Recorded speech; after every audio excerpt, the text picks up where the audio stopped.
Welcome, everyone, to today's APT and Cybersecurity LinkedIn Live event, Bridging Threat Intelligence and Threat Hunting, Turning Data into Action. I'm Aaron Stillwell, joined by my co-host, Alex Mavro, and we're thrilled to dive into a critical topic for today's cybersecurity landscape. In a world where threats like Volt Typhoon, Redline, and Ghost ransomware evolve daily, transforming raw intelligence into proactive defense is no small feat. That's why we're joined by Lee Archinal, Senior Threat Hunt Analyst at Intel 471, whose decade of experience from SOC leadership to crafting hunt packages makes him the perfect guide.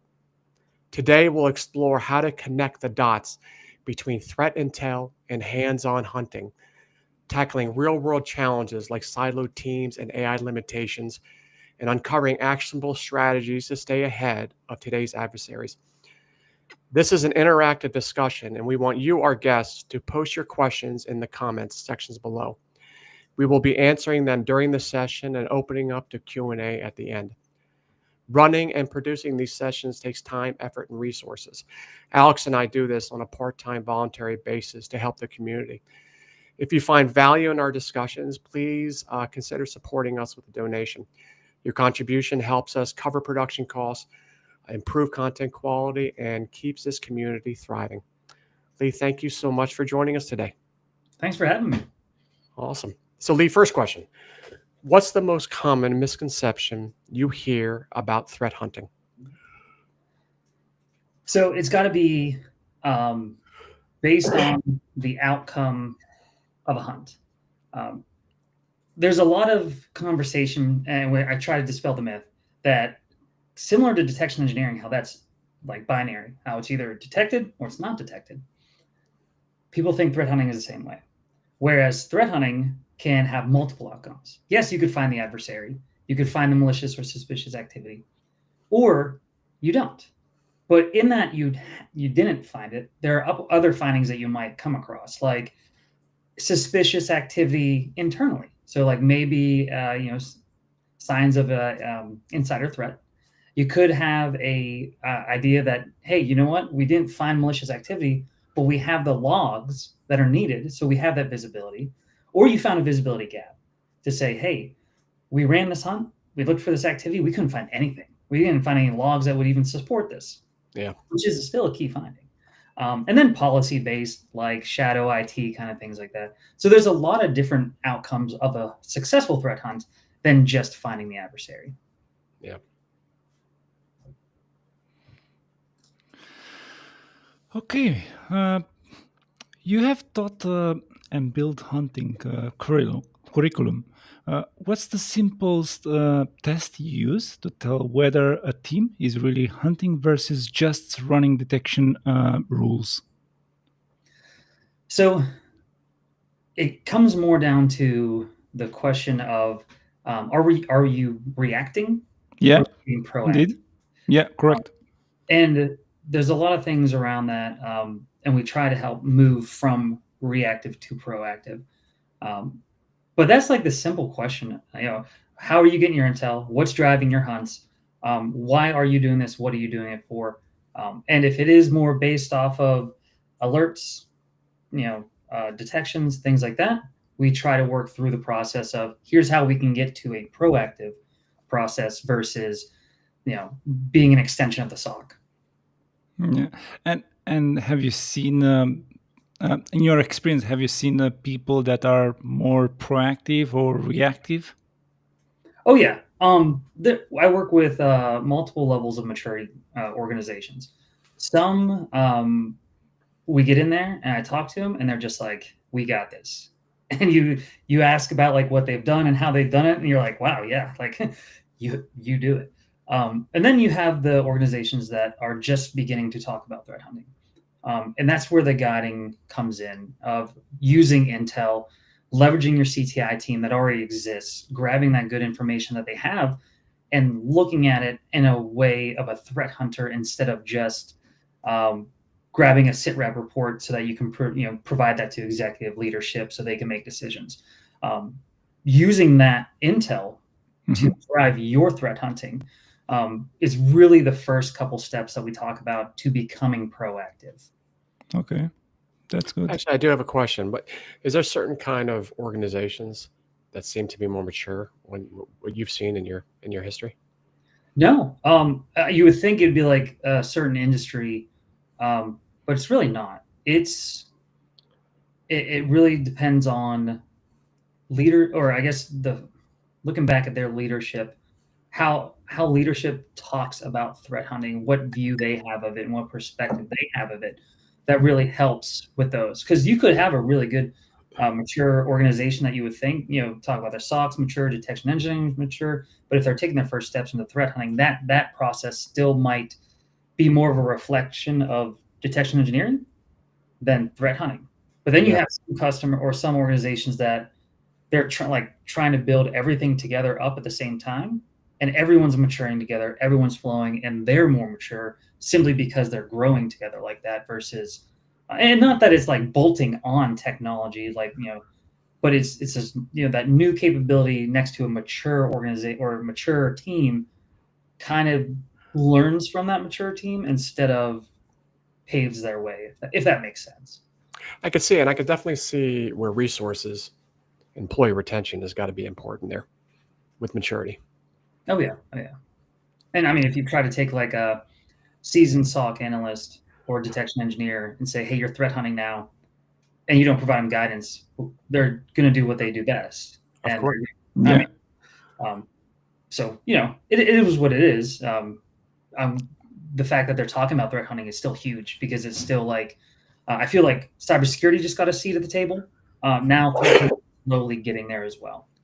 I think those things, it depends of what you find, what you discover, how you get that info, how mature is the team, for example.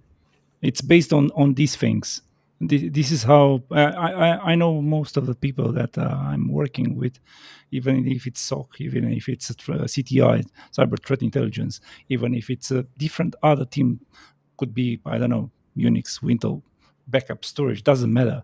In the end, all those people, if those people are senior, let's say like that, and they have at least 5, 8, 10 years in the industry, they know how to do their job in the end, to do or to perform that action or whatever they are doing.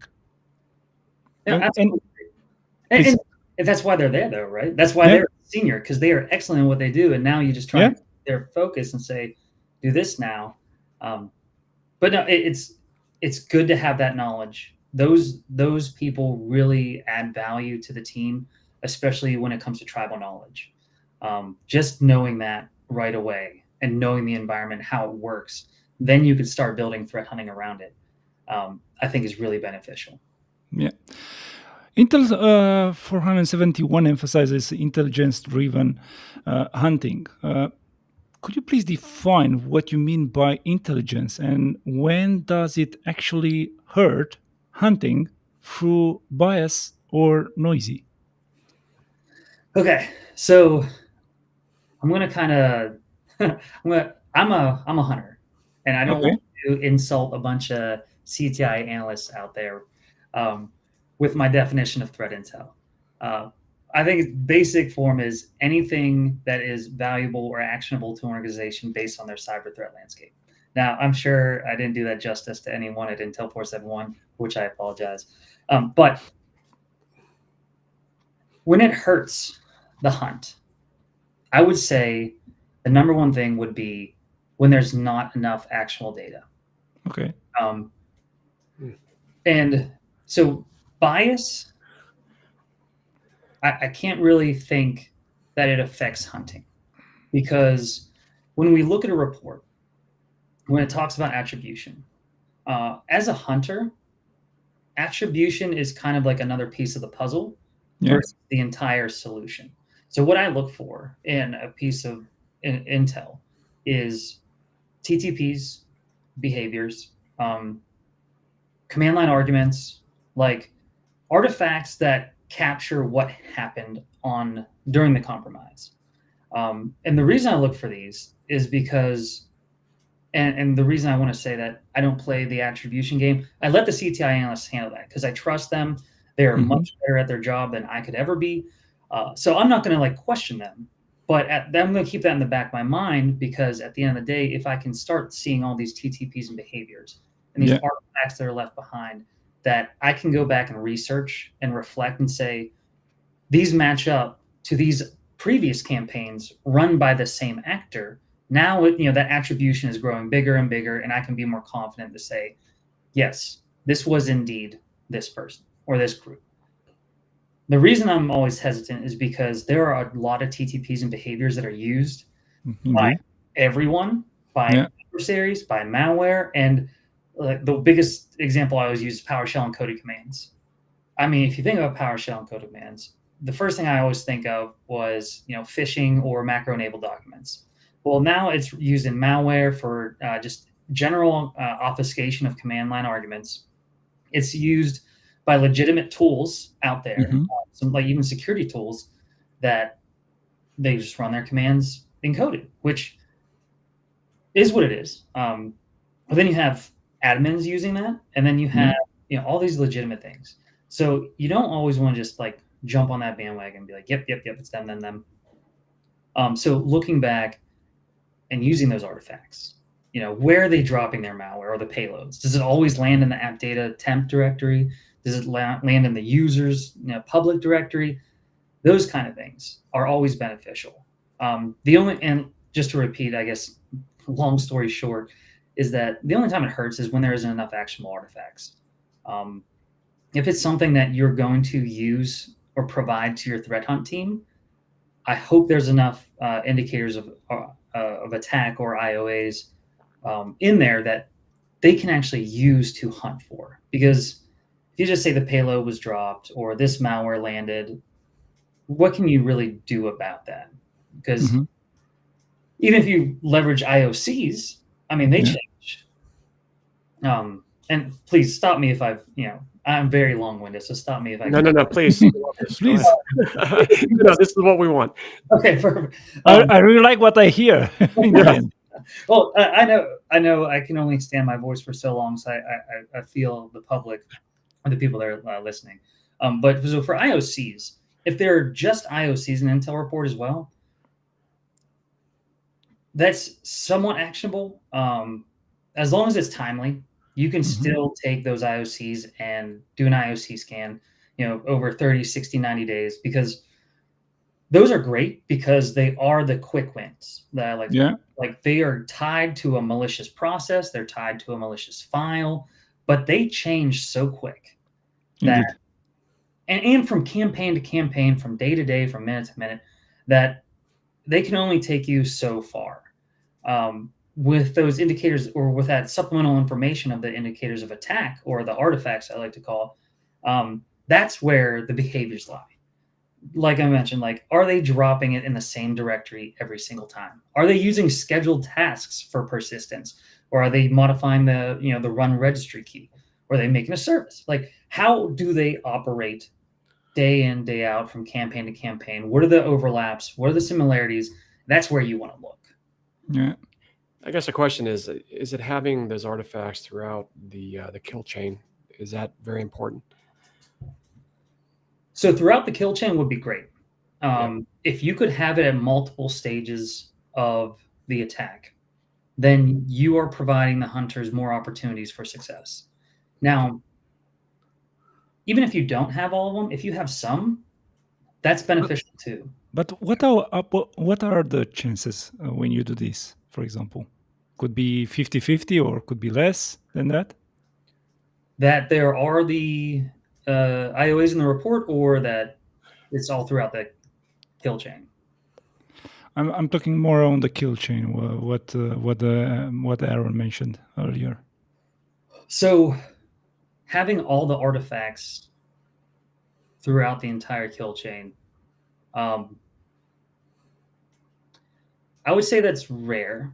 Okay. Well, I should say in a post-mortem Intel report, after a post-compromise. Yeah. That's normally what we find. We find they've gone through instant response, they've gone through the whole mitigation steps, and they've done the digital forensics and everything, and they found everything that they were looking for, and they can map it out. During a campaign, like if there is intel being produced actively during a campaign, we normally get like bits and pieces. Okay. Interesting. So I think you kind of covered this already, but I'll definitely ask this question again because maybe you could delve in deeper. But you shared hunt packages for anomalies like scheduled tasks for abnormal locations or stuff like you talked about the PowerShell, something like tied to the Ghost ransomware. What are the biggest barriers to feeding live intel from sources like Forescout into these hunts, and how have you overcome silos at Intel 471? So silos. The biggest thing that we've always tried to do is just start communication. Okay. Whether that be internally or externally. And something I do is I'm what we call a threat hunt account manager. So I meet with our hunter or our customers that have the hunter or Hunter 471 platform. So my job is to help them mature. Part of the things that we try to do is during our meetings, if they are mentioning, or if we're at the point where it's like, hey, we want to get mature. What's your next step? And we start talking about intel-driven threat hunting. The first step I say is just like, bring your CTI analysts, bring whoever you want to this meeting. This is not just for hunters. This is for a lot of people to sit down, get the same vision, see what's happening, so that we can all move forward with it. And I've trained CTI analysts, or I shouldn't say I trained CTI analysts. I've presented to CTI analysts. I've presented to incident responders. I presented to hunters. And the questions are great because as you're talking to these organizations and these groups, they all have a different perspective. Sometimes, like I didn't even think of it. Like CTI analyst would ask me something, I was like, wow, I would have never thought about that because I've never been in your shoes. But being able to tie it back and show everyone what we're doing here and how we're doing it is really beneficial, because then CTI can look for those things that may be missing, or they may prioritize, like IOAs into the hunters and stuff like that. I never thought about that, about how you're helping them become proactive with what they're doing. Yeah, it's like it's a great opportunity for me. I love it. Like, Yeah. being able to just speak and talk and try and like open everyone's eyes so that we're all on the same page, and we're constantly trying to build bridges between teams in our organization so that they know what each other's doing and then they can operate better. Yeah. May I add a question over here? From data to decision. In your Forbes piece on AI and short retention EDR data, you showed how benign but our behaviors can look malicious. How should hunters validate intel-driven hypotheses in real time without drawing in false positives? And on top to this, can you share a case where bad data led a hunt astray? Of course, Okay. don't provide anything to your clients. No sense. Yeah, maybe we don't have to do the last one, I guess. It will just be very short. So the problem with, or I shouldn't say it's not a problem. The hurdle that threat hunters face, always false positives. Okay. It's something that won't go away. And here's why. Detection engineering is designed as a process that looks and takes time and analyzes and looks at the business processes, look at standards, looks at policies, looks at everything, right? And they can determine this should happen in our environment. This should not. Adversaries know that. So what they're doing is they're looking at a global footprint, and they're saying, how can we blend in? Okay. That problem is the biggest problem for threat hunters, because they're like, all right, well, I bet I can use Windows Command Shell. I bet I can use PowerShell. And I bet I can use the native living off the land binaries or the lull bins that exist on every Windows machine to gain some information. At that point, you're past the line of detection engineering. Now, I will say there are some organizations that have implemented so many controls and restrictions that saying anyone but admins using PowerShell would be an alert. Yeah, I know. Great. Most do not, though. So PowerShell and Windows Command Shell being restricted is slowly gaining favor, but not so much. You know where I saw that thing? In the financial sector. I'm working in the financial sector. Oh, yeah? And there are a lot of controls like that. Yeah. And that's wonderful. I love like. Okay, I'm going to put a quick plug. Real It quick. sounds like PowerShell is your biggest nightmare. Like that. Have you ever watched or listened to Darknet Diary? No. Oh man, you got to check out the podcast. It's Jack. Okay. But episode. Oh man, I hope I get this right live. I think we have some homework. Yeah, I know. I'm writing it down. Darknet Diary. Episode 34 is Jeremy from marketing. I think. Okay. Please fact check me, those who are listening. Basically, I think it was a financial organization. Okay. Right. Interesting. And they paid this guy to be a pen test, right? He goes in there. His name's Jeremy from marketing, and his goal was to compromise the environment. So he was struggling day in, day out. And I think if I remember right, day 3, he finally cracked. He's like, whatever. He put the payload on a USB, went to some woman in there or some employee, I can't remember, gave it to them, and they plugged it in, and he had a shell for 30 seconds, and then it closed down.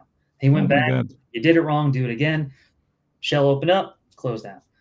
Finally, he went back, and the whole IT security team was standing there. He's like, they're like, it was him, and like, the gig was busted. He's like, pulled out the tape, but basically he's like, how did you find it? It's like, and the whole IT team was there, and they're like, we're the only ones allowed to use PowerShell. And like that alone is just great, because if you have that detection and those restrictions in place, then yeah.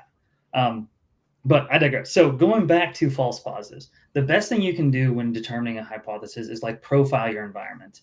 Now, this is more of a data-driven effort than a hypothesis-driven effort. Hypotheses, you think about like PowerShell encoded commands, scheduled tasks being abused, registry key modifications. Data-driven is like you take all the data you have and you look at it in big picture and say, what's happening here? What's normal? What's not? And I know specifically in that article we were talking about AI helping. That's where I think AI shines, is being able to look at large data sets, identify patterns that humans might miss. So if you can do that and say, all right, well, here's all the things that are similar. Here's the things that happen a lot in our environment and are legitimate. Exclude them. Now, when I say exclude them, I don't mean set them in stone and say, if this ever happens.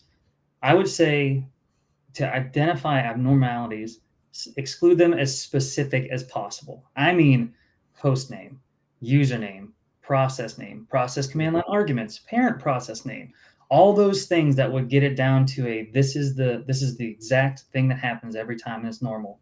Exclude it, so that even if one thing is off, you can say, okay, it's same user, same host, but instead of pinging just 4 times, it pinged once, or it pinged 1,000 times. Like that little change of parameter would stick out. But being able to look at a large data set and identify the commonalities in your environment, that would really help. But false positives will not go away. For sure. I will say one business use case. Again, PowerShell encoded commands. We do what we call guided hunts, where it's a 2-hour process, and I sit with them and I go through the process that I just talked about. We aggregate the data, we by count, we look through, and we like meticulously, literally, like we're sharing the screen and we're like, just like, okay, that's normal. The thing is, like, what you can do is you can look at some things. One was we were going through the whole process, and then there was like syswow 64. Wow. Only once, right? Everything else was system 32. Hmm. And then we found some name that was just completely off. Like the host name was not along with their normal nomenclature. The Yeah. username was off too. And ironically, they were like, "Give me a second." And he called someone and came back. He was like, "Hey, we just caught our red team." And I was like, "Sweet! Like, how cool was that?" Granted, the artifacts were like there, but I mean, at the same time, just working through that process of learning your environment better, identifying what's normal before you can identify what's abnormal, it really gets you there. So I see SK just post. I'm going to post something real quick. Let me see. I'll just show it real fast, and then we could just do the ask the bottom. So what he says here is talks about the kill chain, but how do you prioritize hunts when key artifacts may be missing, or how can Intel help fill these gaps? I know it's not showing the whole thing, but Okay, so in practice, so I guess this might not be the answer you're looking for, but I try to work as far left on the MITRE ATT&CK matrix as possible. Normally, that's initial access. Rarely is it reconnaissance. Rarely is it resource development.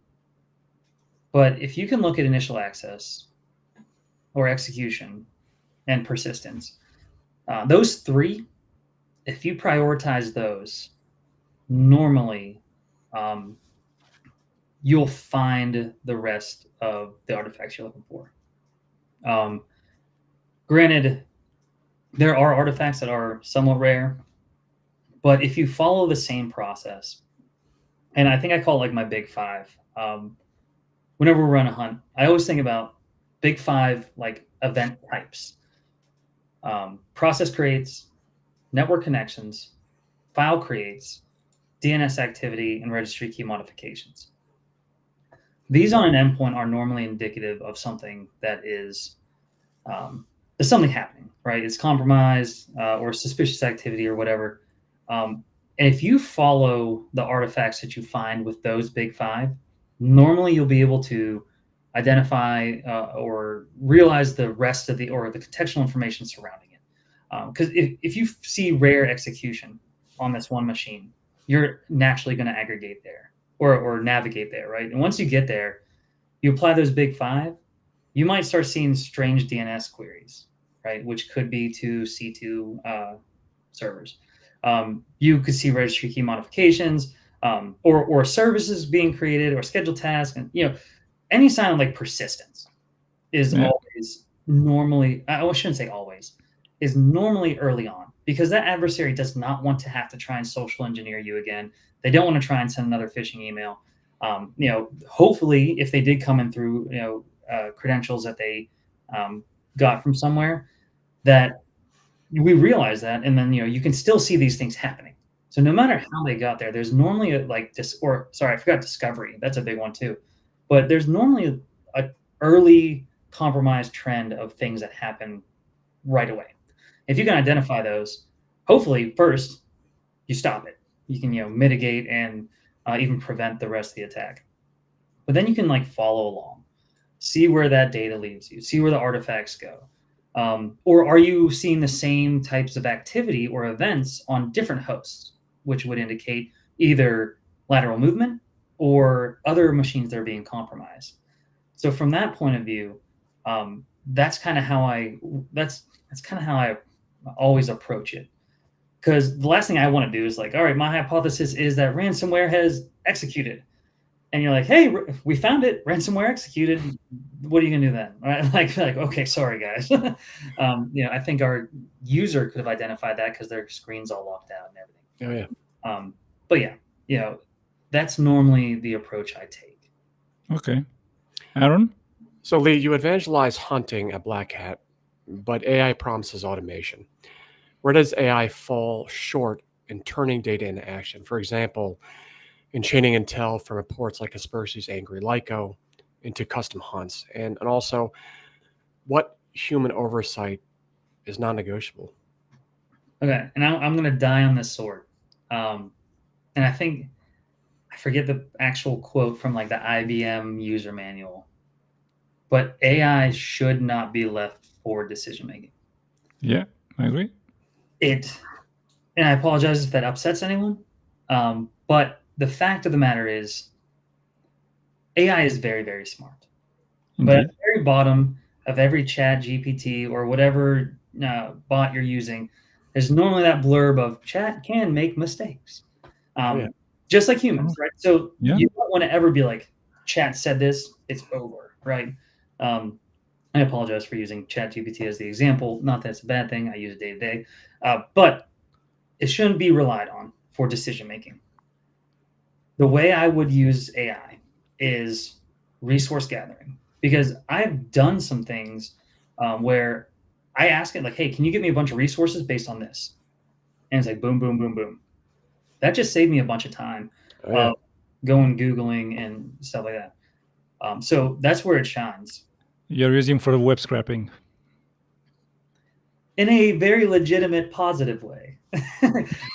yes. Like, You know what? We've had, like I said, we've had CISOs on here. We've had some, some unbelievable people we talked to, and the AI discussion, obviously, that's at the forefront of everything right now.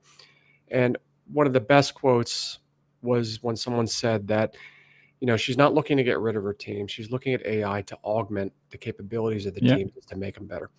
And I love that idea, right? Is people are terrified, right? Obviously, people are terrified of losing their jobs. That's what it comes down to, right? Indeed. right. And her quote on that, she's like, I'm not going to get rid of my teams. I just want to augment and make them better, right? I want to provide them tools to make it faster and better, which I liked a lot. I feel like we're at the state where SOAR came in a couple years ago, or Yeah. longer than a couple years ago. But everyone was worried about being like, because now you have this process that can do all those steps. And unfortunately, I feel like in the news, unless it's just all like scare bait or whatever, unfortunately it's happening. But I agree, AI should not replace analysts.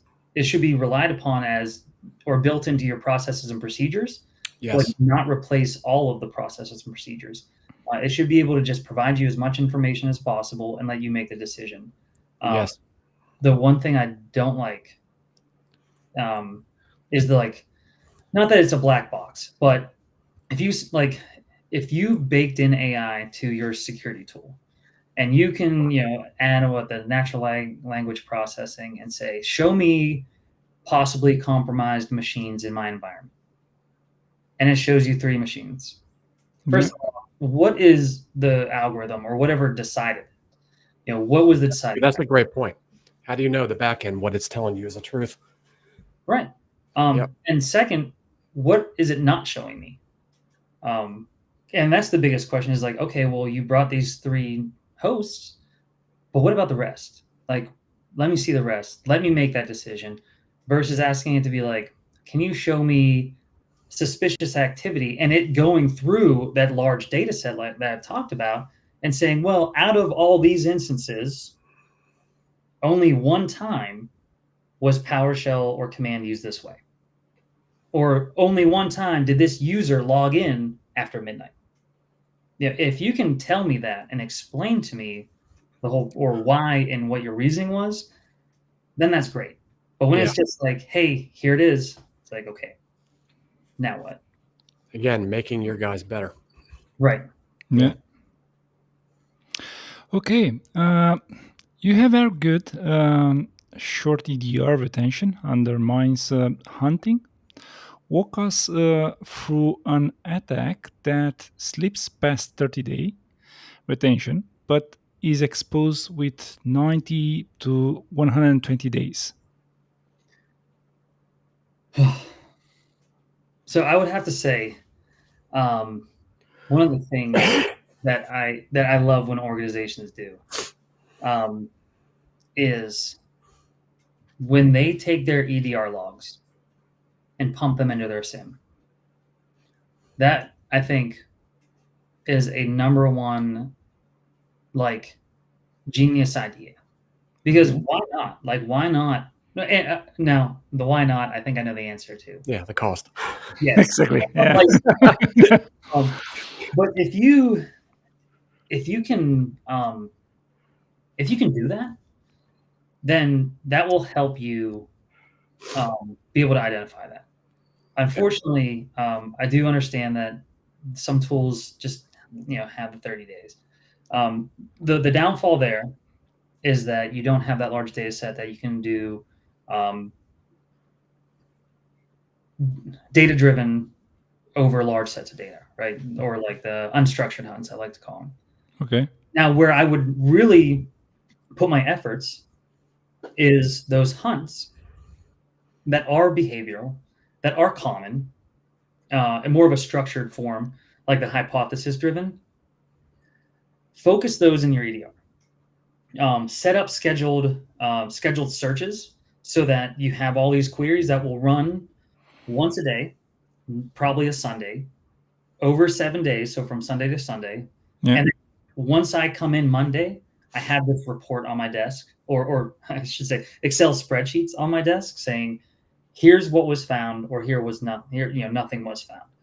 That way, if you do have a short retention, you can really look for those behaviors that are common, and identify them specifically because they are EDR, right? They are endpoint You focused. did. Yeah. But then the SIM, capture all those other all those things that you're looking for. Do the unstructured hunts there. It's because you have the better or the larger set of data. Hopefully, there's some overlap. Now, I shouldn't say there should be 100% overlap because that's I wouldn't recommend that. It's not feasible, especially when you think about the amount of registry keys that exist on a Windows machine. Mhm. Actually, I brought down our lab at Cyborg Security because my VM was spiking because when I was trying to create a hunt package, I was looking for activity on a specific registry key and it wasn't working. Okay. So I turned on audit logging on that key. It didn't work. Or spoiler alert, it was user error. It had nothing to do with the logging. But then I went back and I was like, okay, nothing's working. And I just slowly crept up, trying to up the hive. So like the scope grew wider and wider and wider. Finally, I just turned on all registry key modification, Mhm. on every single key. And if you've ever messed with regedit, you'll realize there's millions, or maybe not, thousands of registry keys. And I don't have those all pumping in, right? So that was on that, no organization is going to do that because then, the whole network or firewall log joke, when your SIM's full of firewall logs, will turn into registry keys. But what I would do is take a look at the overlap between your EDR and your SIM. Yeah. See what logs you're capturing that you don't need to be capturing extra in your SIM, and identify what's not being captured, and then enable that in your SIM. So those registry keys that are missed, those directories that are missed, that are commonly abused, look for those, enable auditing on those, so then you have that blend, and hopefully something that may last longer than 30 days will eventually show up in the different logs that you have found. Hope that answered your question. Okay. How do you sell longer retention to cost focus boards? Oof. Luckily, I don't have to do that. The one thing I can do is arm our customers with as much information as possible to say, look, and the best approach we take is talking about visibility again. There are some behaviors and hypotheses or hunt packages that we have in the Hunter platform that they rely on auditing of a very specific registry key that Okay. probably 99% of organizations aren't looking at. And if that is the case, the best way we can show value and to talk about that retention is to say, we emulated this activity. Like we modified this registry key. We Okay. didn't see it in our EDR and we didn't see it in our SIM. So what that means is if this activity would occur in a malicious way, you would not see it. Now, granted, you can see, or you may see the things that are happening around it. But if you wanted to take that hunt and that hypothesis and promote it to a detection, and say anytime this registry key is modified, alert, then you can't. You still can't because you still don't have that log or that evidence that's needed. Yeah. So that's how we arm our customers for that. Unfortunately, we don't have any say in that really, but being able to tell the story of why you need more logs or why you need better visibility, that really does help people and organizations understand the threat. True. Yeah, I agree. So, Aaron? Lee, some of your daily reads often highlight TPPs such as Volt Typhoon, Silver Fox, but in fast-moving espionage ops like the UAC 0063, how do you balance proactive behavioral hunting with urgent IOC-based triage so you don't miss lateral movement? I feel like that goes back to the data-driven unstructured hunting. And that's, I wouldn't say that's for mature organizations only, because I've actually met some organizations that are really good at unstructured hunting, and when they get the hunter platform because they want to improve their hypothesis-based or structured hunting. But being able to understand the value of unstructured hunting would help with espionage cases. I believe, because there's I mean, you think about ransomware, right? There's like a clear chain of smash and grab. They jump in, initial access. They might gain persistence. Some I've read about that didn't even bother with it. These are like, whatever, like we're gonna detonate in like an hour anyways. But going through and saying like, those similar ransomware tech TTPs and behaviors, if you think about espionage, it's someone gaining access to your environment and sitting and Yeah. watching. Yeah. And how do you understand that? Or like what hypothesis do you create surrounding that? Which I feel like you can't. Because Unless, you're looking at such a fine line of abnormal behavior at that point, and Right. one that they sit for 3-4 months, yeah, don't do right. anything. And that's where that large data retention really helps. Because Yes. you can sit there and be like, okay, what directories or files may being accessed that aren't normally accessed. And once again, there's no hard artifacts that we can provide every organization to create that. I mean, we can do the like I said, the normals, app data temp, users public directory, downloads, things like that we all know about and understand. But when it comes to specific organizations and people sitting and waiting and watching, we don't have their infrastructure built. Like we don't, it is their own. But that's, like I said, that's where the unstructured hunting is, and really understanding your environment. And I guess UBA can kind of be brought in, like the user-based analytics. That Yeah, really, I was going to ask you because I worked for a company that did that a while back, and the issue was it's doing statistical analysis and everything else on this data, right, and probabilistic analysis, but it was the structure of the data, right? It needed to be structured data, and unstructured data is very hard when you're trying to plug it into complex math to make it work, and then trying to find out, okay, I have this unstructured data with this complex max that doesn't fit in correctly, and then I'm looking to basically look for behaviors that are abnormal through a certain time frame, and that was always the issue. I wonder, is that still the issue today? Have you seen that? I have not actually gone into like UBA technologies since it was in my first talk. I will say it was definitely onto something. But if you like thinking about like how everything's weighted sometimes kind of blew my mind. And it was like, well, like Yes.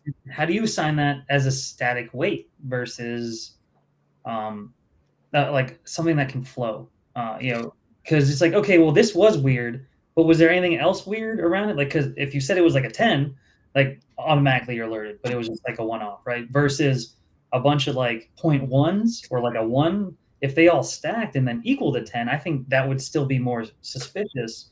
Or even if it was a 5, if you had multiple anomalous behaviors stacked on each other, I feel like that would trigger more than just that 110 event. Yes. But I mean, my idea is just profiling. Go and look at and when I say profiling, I'm thinking hosts. I'm thinking about user groups, roles, responsibilities. Like, okay, finance. What tool sets are they using? What tool sets should they not be using? Where are their connections going? Who should they be emailing? So, but to apply that to every single party organization takes a lot of time. Takes a lot of It effort. takes time, Yeah. and for the math to work, I notice it takes time because Yes. it has to be able to build that base, and it takes time, and that's what it was so difficult about. Yeah. In fact, in security, for everything, when you do analyze, it takes time. Yeah. Even if it's research, for example. Oh yeah, and I hope it does, because if not, I feel like that's um, it's like reading the headline of a article and being like, "Yep, that's my opinion, that's fact." Whereas like you didn't get the details, right? Because I mean, the devil really is in the details of seeing. It always is, isn't it? Yeah, it always is. So like Always being is. able to sit there, like, and that's another thing, is that threat hunting isn't like this easy button. Like it's still another skill set that you got really hone, master, and it takes a lot of time to get into. But I love it. Before I will address the next question, Aaron, should we take another question from the Yeah, chat? I see from Ashkay. Which one do you want to cover? Do you want to cover the network administration or? Yeah, that one looks interesting. Okay, let me see if I could show that one. Can we put? Or is that the wrong one? Oh, here Oh we yeah, go. the other There one. we go. That was Yeah, one. this is the one. Yeah. As a network administrator looking to get a practical experience in threat hunting, would you recommend starting with a simple EDR or Sysmon set up to monitor registry events, or is there a safer or better approach for a beginner to experiment with hands-on? I'm going to say, actually, this is my favorite question so far, because I absolutely love Sysmon. For those of you, I know my colleagues are also using, so I know what you mean. If someone's watching, they're unfamiliar with Sysmon. Basically, it's system monitor from the Windows, system internal suite. Yeah. It was EDR logging before I think EDRs became a tool. So it had that endpoint visibility that really is what EDRs look at now. Yeah. Like process, registry keys, file creates, all that stuff. Everything. Yeah, I know. So ironically, my first personal lab was with the Elastic instance. Okay. A couple Windows machines. I think I had 7, 10. I think I was trying to find a 98, but couldn't find it. But yeah, I wanted to see that. But basically, I installed Sysmon on here. Mm-hmm. Everything pump into Elastic. Now, okay, that was my first malware lab, and I would download malware, detonate it, and watch it, and just Now, I will say I was quite overwhelmed with the log, because with Sysmon you get that configuration file that you can modify. You can run it as is, which I don't recommend, because I would always use the configuration file, because you can change that. You can turn off those or ignore the processes that are going to happen. But that's where I started. So I feel like actually your question is spot on. Now, whenever it comes to just monitoring registry events, you can do, is there 26 events now? There's 26 events that you can tailor to your whatever your goal is. If you wanted to, you can turn all of them off except one through the configuration file and just slowly work your way through that. And if you're going to do that, I would say, focus on event code 1, which is process create. Start looking at what data that gives you. Start tuning your configuration file to ignore the boot up processes and the normal things. And then from there, you should have a sizable amount of data, and then work to the next event, and then the next event. Or you could do the easy thing, go to GitHub and look for Sysmon configuration files that are created already, which there are some fantastic ones out there. But if you want the experience of what it takes to deploy Sysmon and tune it to your organization or your own personal lab, I'd recommend doing that. Honestly, I don't know if, well, I was unable financially to install an EDR in my environment. And that's why I kind of leaned on Sysmon, because it was that EDR logging. But yeah, Sysmon and a SIM of your choice. Now, I will say, I tried Splunk first, the community edition, because Yeah. I wasn't going to pay for I was going to pay for a license. If you're going to go with Splunk, grab one of those configuration files that exist already, because when you put a bare bones, completely blank Sysmon config file and you pump it into Splunk, you will void the license or the community license literally in 2 seconds. Just because the amount of data that's being captured. It's just too much to the process. What was it? It's just too much data to the process. Oh yeah. And I think it was, I could be wrong. It was 500 megabytes of logs. Whoa. Oh my No, gosh.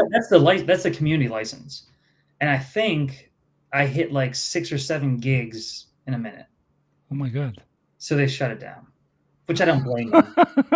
That's completely abusing the community edition, which at the time Storage costs money. Right. And I was like, okay, whatever. Like I'm experimenting with this. Like, I went to Elastic because I could build. I had my own server. It was all on prem and stuff, and I could do what I needed to. But it was just eye opening, right? It was a fun experience. Okay. I'll go to the next question. As a former SOC lead, you have scaled environments from reactive alerting to proactive hunts. Beyond threats detected, what metrics really show the intel to hunting breach is effective? I don't want to say. Well, the whole goal is to reduce the dwell time, right? Yeah. That's always the number one. Yeah. Or like time to detect. That of course that would be the most, I guess, the strongest correlation that it's working. But because we're not so much detecting, I would say like the metrics that you're looking at is sorry, if you take that scope away, take that dwell time and the time to detect away, and say, how is Intel really focusing our efforts in improving threat hunting? I would look at like MITRE coverage, simply because I mean, we all speak MITRE attack, right? Yeah.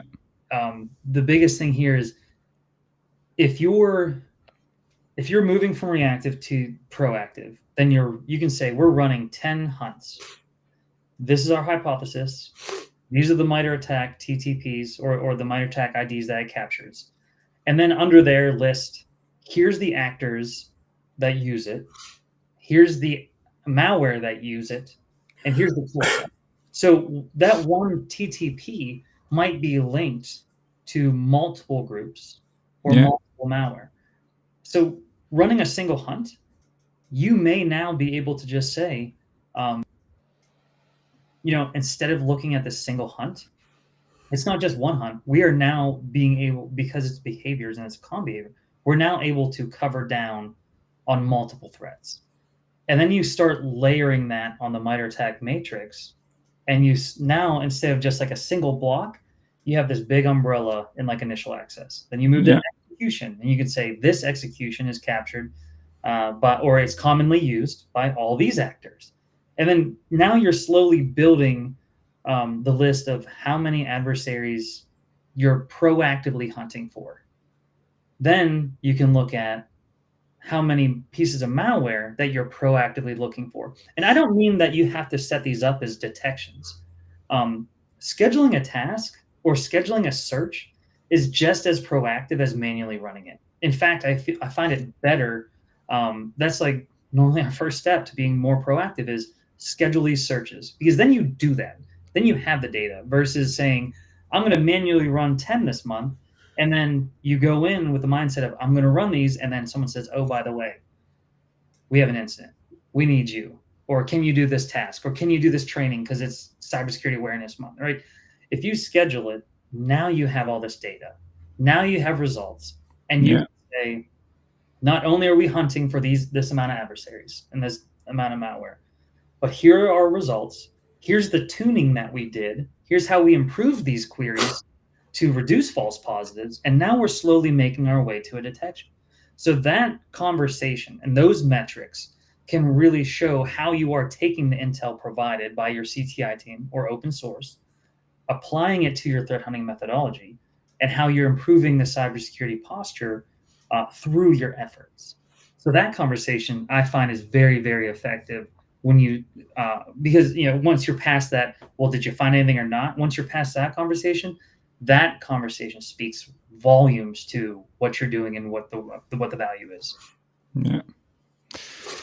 Okay, Aaron. Yeah, I'm going to switch a little bit further because I know we're getting at 2:55 here. Yeah. So let's talk about, you've posted about info stealers like ArcStealer exploiting Google Docs, SC2. How should organizations evolve pipelines to catch these hybrid cloud native threats? And what underrated framework beyond Sigma or Cyborg packages excites you the most? Ooh, okay. So I will tell you this, and I'm going to be very transparent. I am just getting into threat hunting in the cloud. So that is like the whole mystery to me. So that question is actually a very good question that I would like the answer to. If you had it, that'd be great. But so how should organizations evolve pipelines to catch these? And what underrated framework beyond Sigma or Cyber package excites you the most? Underrated. That's tough. I will say, I recently as a past couple months, I stumbled across the MITRE Defend matrix. So, if once again, MITRE, you're welcome for all the plugs. But I found the defense framework, which talks about or highlight, like, their columns aren't how the adversaries are getting in. It's how you can improve the security posture in your environment. Okay. And it's the flip side of the MITRE attack matrix. So and what I've been trying to do is in conversations with customers is pair that together and show them how that can now improve their conversations that they're having and improve the documentation that they're taking. So to go beyond, this is what the attack was. Now that defense matrix, what it allows me to do is to understand, all right, here's what happened. And then here's a defend TTP or behavior that, and I'm going to call it a TTP behavior. That's probably the wrong phrasing, but it will tell you how to mitigate or defend against that in the future. So it now tells the whole story when you pair those together of, here was the attack. Once again, we'll go back to PowerShell and coded commands. They use PowerShell and coded commands. These are all the artifacts we found. We did the investigation, blah, blah, blah, blah, blah. Now, here's the recommendations that we provide to prevent this in the future. So that marrying of the two, I think, paints the bigger picture. Like I always talked about, showing relationships between events, but now it's not just showing relationships events. It's what we can do next to possibly prevent this in the future and defend better. So now in a report, it's not just, we found this, here are the artifacts, we're done. It's now actively saying or tying a recommendation to your organization to better defend, and then adding that value to the threat hunting efforts that you're doing. So now it's full picture, right? Yeah.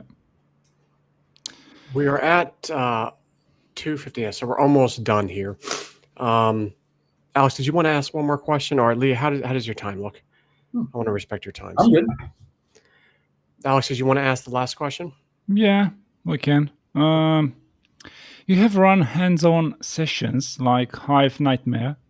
How do you quantify the ROI of intel-driven hunts, say in averting DICOM, targeted breaches, and how do you handle pushback from metrics-obsessed CISOs? Might be a hard question from my point of view. I was a CISO, by the way, in the Oh past. yeah, okay. So Yeah. Alex Uh, is he's a I metrics was a CISO in the CISO. past.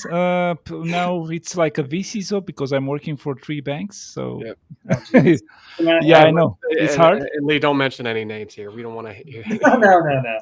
But also, I was risk manager and auditor, so all these rules, I know how these things are working very well. And I worked with not one team, maybe. Okay, right now I have maybe different teams, like 10 or 15 teams. But before, where I was working for another institution, it was I don't know, 10 to 100 teams. Oof. God bless you. Now you get it. Yeah. Jeez. I So- can't mention about this. If anyone wants to see what I'm talking about, here can see on my LinkedIn profile. So when it comes to metrics and ROI, once again, the biggest thing we can do is show the time we saved hunters by providing these hunt packages or training them properly to create their own hunt packages.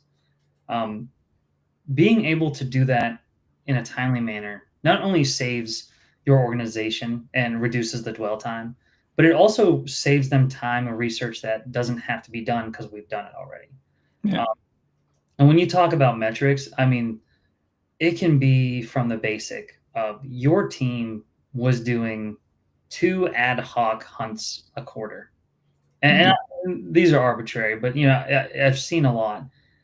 Or you're just starting threat hunting, and we were able to help them through the hunter platform reduce dwell time and improve the amount of hunts, increase the cadence, get on a proactive level, and really increase that cadence to 5-10 a quarter instead. And then once we're there, and once you start talking these numbers of we're doing it, we're hunting more effectively. Our dwell time is cutting down. You can talk about the reports that are created, going back to the threats that you're covering are now expanding too, because now you're running more hunts.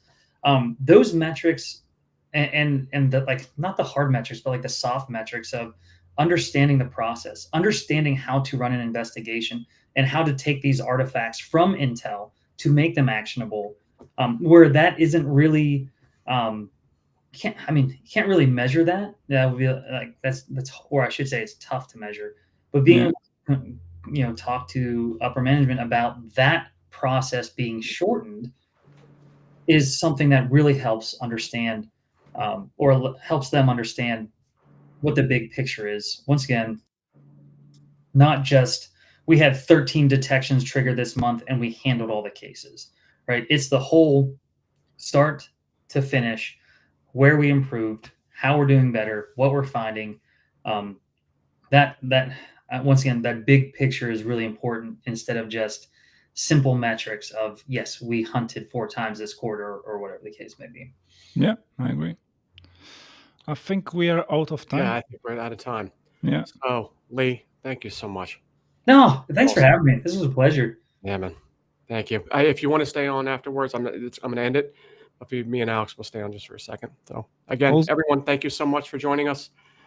Also, not forget the next event, foundational and conceptual topic on explainable AI. So we'll talk about XAI with Richard Badarun.